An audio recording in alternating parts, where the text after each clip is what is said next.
दिवशी हे होर्डिंग पडलं आणि निष्पाप लोकांचा जीव गेला, मी त्या दिवशी सांगितलं होतं, हा मालक या होर्डिंगचा कुठल्याही बिळात लपला असेल तरी माझे पोलीस त्याला शोधून काढतील.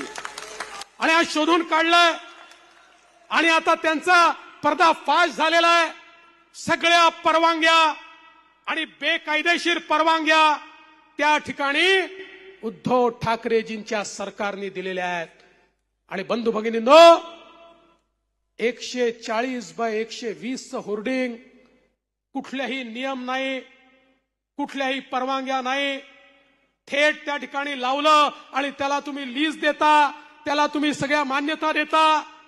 आज खऱ्या अर्थानं हा ऍक्सिडेंट नाही आहे, याला ऍक्सिडेंट नाही म्हणतायत. एक प्रकारे या लोकांचा खून हा त्यावेळच्या सरकारच्या आशीर्वादाने झालाय. आणि म्हणून तुला शब्द देतो, कुठल्याही परिस्थितीत हे जे 16 लोक या ठिकाणी गेले आहेत, यांचं जीवन वाया जाऊ देणार नाही, ऍक्सिडेंट म्हणून त्याला सुटू देणार नाही. त्याच्यावर सदोष मनुष्यवधाचा गुन्हा हा त्या ठिकाणी आम्ही साबित करू आणि त्याला त्याची शिक्षा भोगावी लागेल. लोकांचं जीवन उद्धव ठाकरेंना स्वस्त वाटत असेल, आम्हाला वाटत नाही.